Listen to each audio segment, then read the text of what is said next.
Hi, and welcome back to the European VC, your podcast for insights into the European VC industry. If you love our show, do drop us a review, share it with your friends, and join our Slack community at theeuropeanvc.com/community. And don't forget, if you are about to raise a fund or an international round, do let us know and we'll be happy to introduce you to relevant investors. Today, we're joined by Claus Rehfeld, an excited founder and Danish business angel with 8 active investments and who we couldn't help bring onto the show. We know we're the European VC, but sometimes you run into people who have something important and contrarian to say. Claus has contrarian perspectives on 3 topics that we're going to dive deep on today: data in HealthTech, founder-focused investments, and the business angel environment at large. Want to be on top of who the best up-and-coming emerging VCs in Europe are, and maybe even invest with them? Register for our newsletter at theemergingvc.substack.com and be the first to get in the know.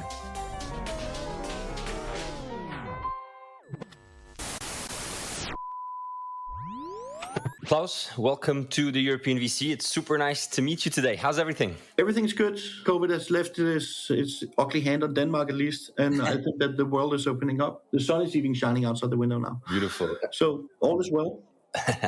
Maybe, Claus, let's start with giving our listeners a quick rundown. Who is Claus? What brought you to where you are today?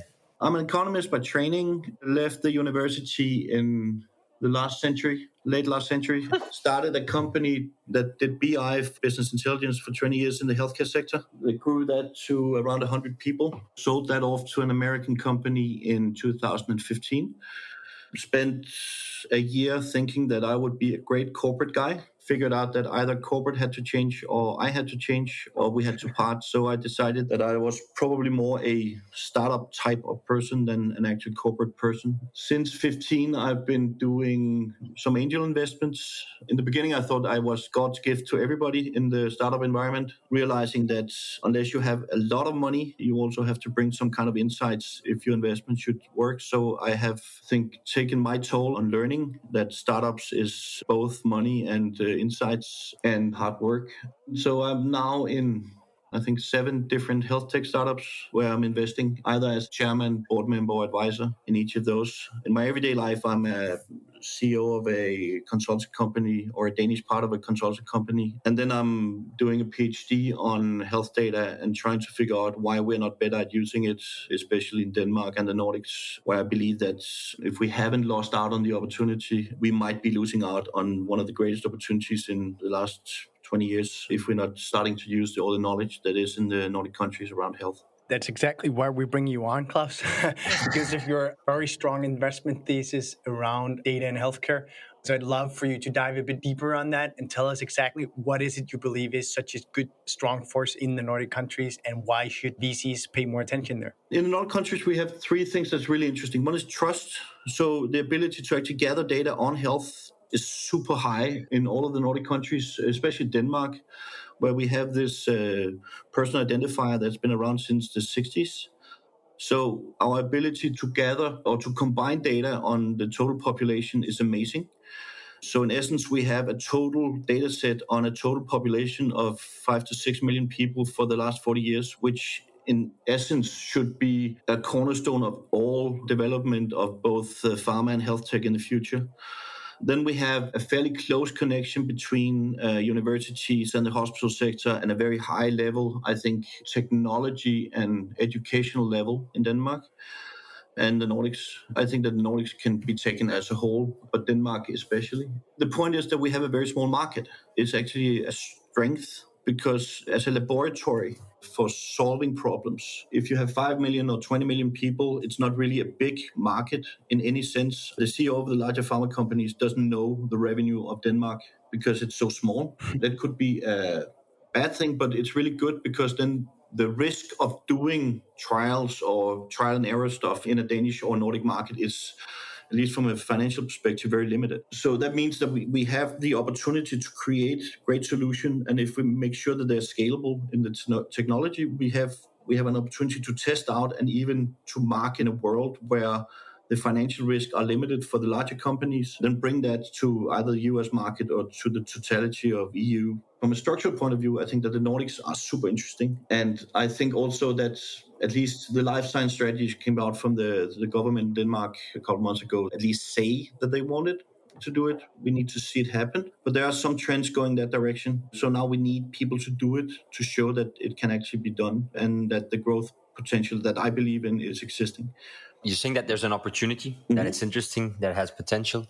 Why do you think no one has really seized it in a scalable manner yet? The problem seems to be from the idea to the market. At least in the companies I've seen in Denmark, there's a kind of a go-to-market process from idea to market on at least 5 years. And that means that the investment thesis is that you need to agree to a set of metrics where the value inflection points are different than just revenue or user uptake. And I think that a lot of the investors don't have that metrics in them. You could say, but that's not true because you have the bio industry, the bio process, but there you have a long-standing story saying you want to find the molecule, and if you find the molecule in 15 years, you get your return on a X100 or X1000. We're kind of in a limbo on whether it's a tech, meaning that you're in the market in 18 months, starting to do revenue, and then you have this user growth that's organic. Yeah.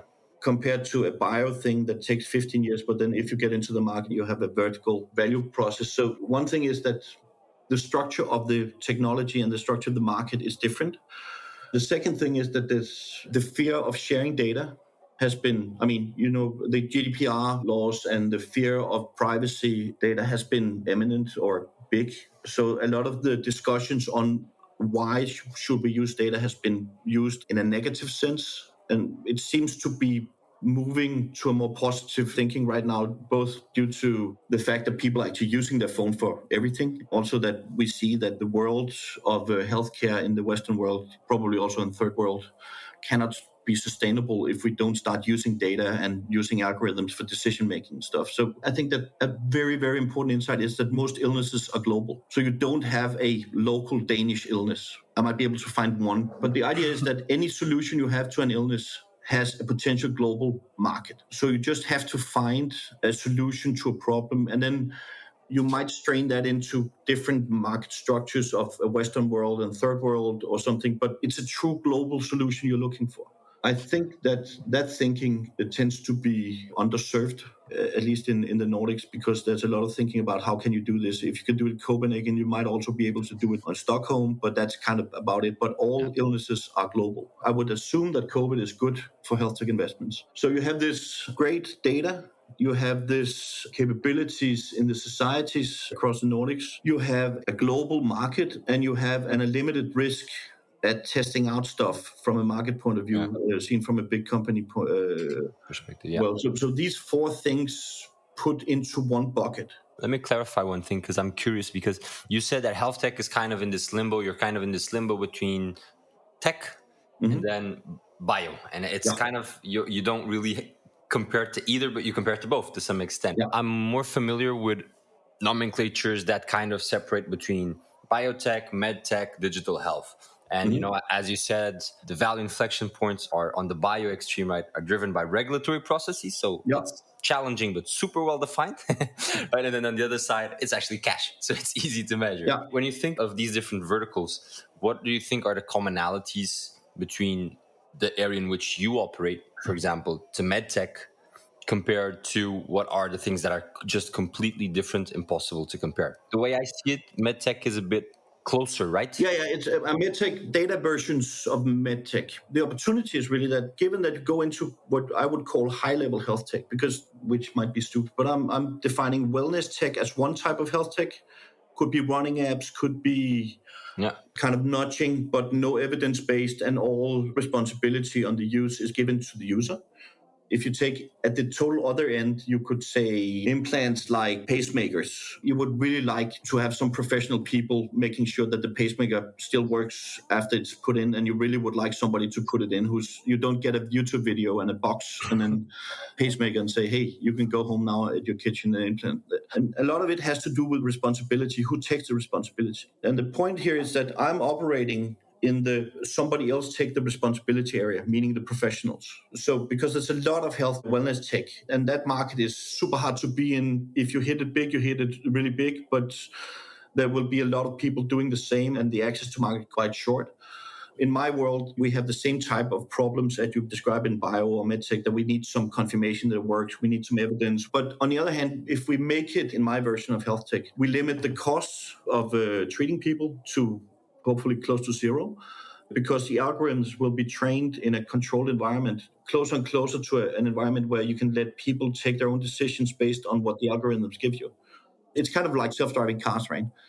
They have been developing self-driving cars, and we have self-driving cars. And with a very high certainty, the amounts of problems that will arise if everybody is in a self-driving car will be much lower than we see today. But who takes the risk when something goes wrong? Yeah. So you have all these thresholds that you need to overcome in order to get into the market. So I'm in the professional healthcare market.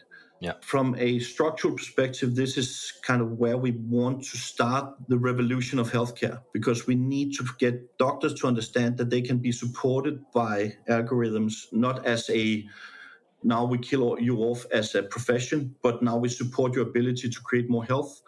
And we make sure that people trust the outcomes of the algorithms to a level where we actually know that it's on the same or better as if you talk to a doctor.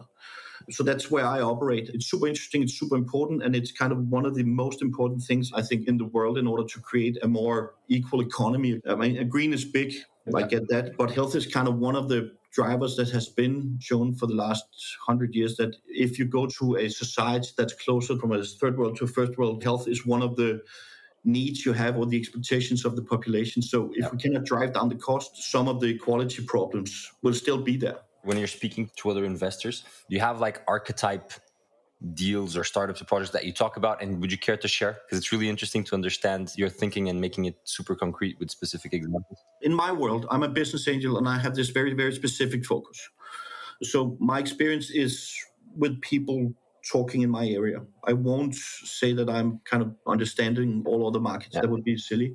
But my experience is that VCs that I'm talking to has built over the last 20 years or so a set of metrics where they evaluate companies. And then they have these metrics that has a lot to do either in bio with scientific proven records that are their value inflection points, phase 1, phase 2, phase 3 stuff. Or you have the tech guys that looks into a metric called revenue or user uptake. Being in this specific area, I think that the archetypes I'm talking to are the people with the money metrics at the moment.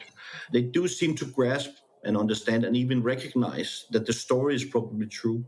We need to go there. We need to drive down the marginal cost of healthcare. We need to, on a macro level, they agree. I think that if you look to the US, I mean, you see Microsoft buying companies or Amazon buying PillPack. I mean, there's proof that there are some investment capabilities in that, but the VCs tends to be not able or not willing to take a step back from the revenue stream in my world.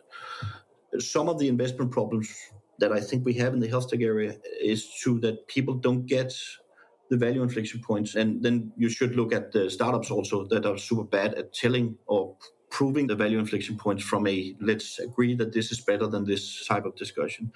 So I think that the VCs don't get or don't want to take the risk on the non-financial metrics at the moment. I think that is a limitation to HealthTech, because then it becomes something that they think happens on the universities, and then we can invest when they are in the market, and nobody gets into the market because of the thresholds unless you have money to get into the market. You get the point. Is that answer to your question? It actually brought up a new question, which is, for example, EIT Health is a great organization that's doing an awesome job.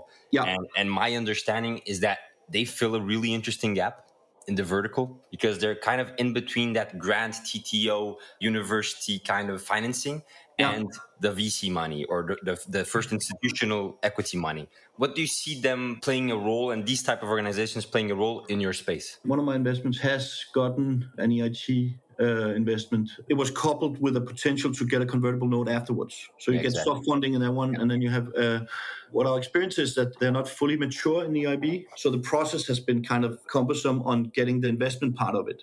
I think they have two different organizations trying to figure out a way to. But in theory, and definitely also from what I've seen, is that EIT in this collaboration part is super important, or could be super important. And I think, as you say, because they have the soft funding component, the risk willingness is really high. And then you have the investor component coupled. And then we get back to one of my thesis, or kæpheste, it's called in Danish. Yeah. Probably doesn't translate very well. Okay. But what I've seen in Denmark, in the Nordic, is that we have, this might be a bit controversial, but we have too much soft funding. I mean, it's too easy to get access to soft funding. The problem with soft funding is that the tasks that you are delivering on are based on some kind of project plan that you describe in the beginning of the soft funding, and then you deliver on these points with no limitations on whether you are a success in the market. And then, so the EIB, EIT connections are good. It's a great thinking, because then you get some kind of business proposition put into the idea. But we need to have more focus on getting solutions to the market, at least from the startups I know. You should still make good products, and you should still make solutions that are strong. But since we are in health tech, it's tested all the time. It's very hard to get a beta version in a health tech environment. I mean, we don't do betas because then we kill people, and it kind of doesn't work that way. We need to test out stuff anyway. But the focus is in the soft funding part to make a project, and in the VC part to make a business. The last part is lacking focus, I think, in the health tech area at the moment. The problem is also that we need more than just 1 million kroner or €500,000 in order to get into the market. So you cannot really take the business angel environment in Denmark and make the business angels get you to the market. So you need to get the VCs or EIB to invest into these. And at the same time, it's fairly easy to get access to the soft funding. So you have a lot of companies doing kind of a project, solving the project, seeking the next set of soft funding that needs to be focusing on a project instead of getting to the market. So we're kind of in a mess here. We need less risk-free capital, really. It sounds strange when I say it, but not in terms of amounts, but in terms of percentage of the investment parts. I think that's a really big problem in the Nordics. The business part of the investments are too small, too limited. And maybe that's because the soft funding is fairly easy to get. So you have the companies that can still survive on soft funding for 5, 6, 7, 8 years, finding the next million in another grant somewhere instead of getting to the market. So I think the EIB, EIT thing, that's structurally really, really good. I think they have to practice on making sure that the connection between the soft funding and the VC funding, it should be easier to get to the VC funding, but the reasons to get the funding structure, it all must have some kind of commercial thinking into it. Yeah. I'm totally for it. I think it's really, really good. And I believe that when they get on track, it's a very strong vehicle. You mentioned a word that is very close to your thesis as well. You said cumbersome.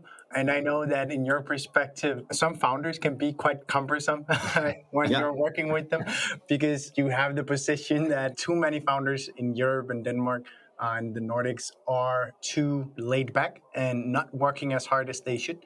I love all my investments, and I think they're really, really good. I don't think that they're lazy as such. I spent a year in California on Berkeley at the Center for Entrepreneurship, and I met people over there where they understood that the people they were competing against were people who were willing to live in cardboard boxes for 5 years in order to make it. That is not as such an interesting world to start to create. I mean, it's not like people need to live in cardboard boxes, but I think that being from a welfare society, we have this opportunity in the welfare society to say, if we don't succeed, we can always do something else. If we have all these soft funding opportunities and we have this welfare society, meaning that to some extent we lack fear of being not successful. People work a lot of hours, I think, and I believe that they really struggle, but I think they struggle from a position saying, if it's not going to be my way, it's not going to be.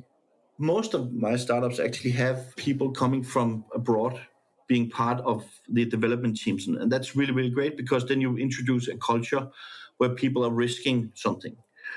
If you sit in Brazil and you're part of a Danish startup and do development, then you risk something. The culture and the universities are still that if we don't succeed, we just do something else. I like all the guys. They're really good, and they might be annoyed with me saying this, but the risk of not being a success is too small. That ends up being, let's not bring it to the market. Let's not take the chance. Let's not, because we can do all this before we do it, and then we are sure that we are in control all the time, and then we don't get to the world. Very few Danish companies crash, but very few Danish companies becomes global successes. And it's kind of let's keep the safe solution, creating a safe solution that we can bring to the market next to us. And then at some point, this will take a lot of time. And then somebody else from China or from India or from California then brings something that in essence takes us out of the market, but we can still be in Denmark because we've been here for 5 years or 10 years. I think that the willingness to risk stuff is too limited. And then you have this laziness of saying, but I want a work day that looks like everybody else's work day, because I am allowed to do that. And if I don't do that, my startup can die and then I can get another job. If you meet the guys I'm working with, I don't believe that it's their basic thinking, but it seems to be. Of course, experience a lot of startups that you don't invest in. And I know for a fact many of the startups you turn down are not because of the lack of idea, but it's the lack of ambition and world domination vision.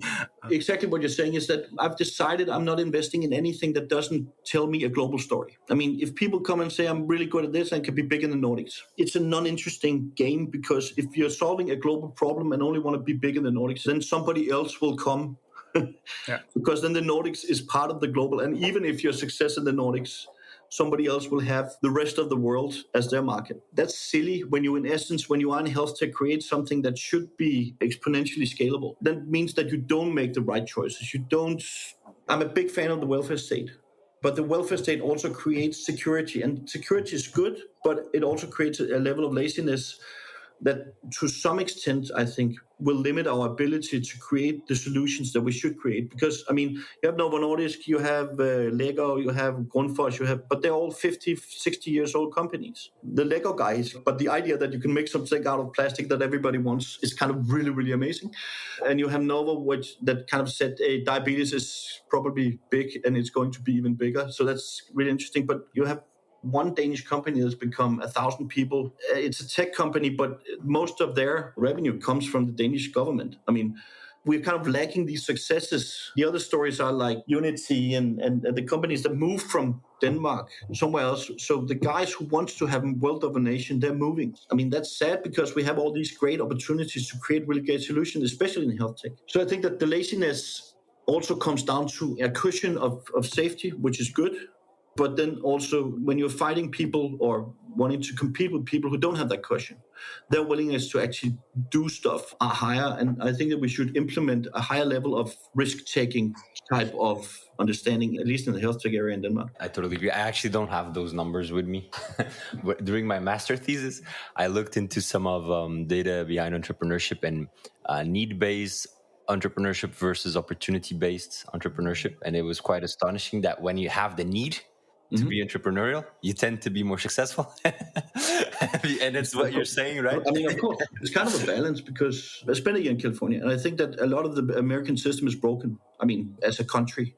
But as a basis for people who want to be successful and have world domination in something, it seems to be more efficient than Copenhagen. It's quite effective. Nothing motivates like hunger. No.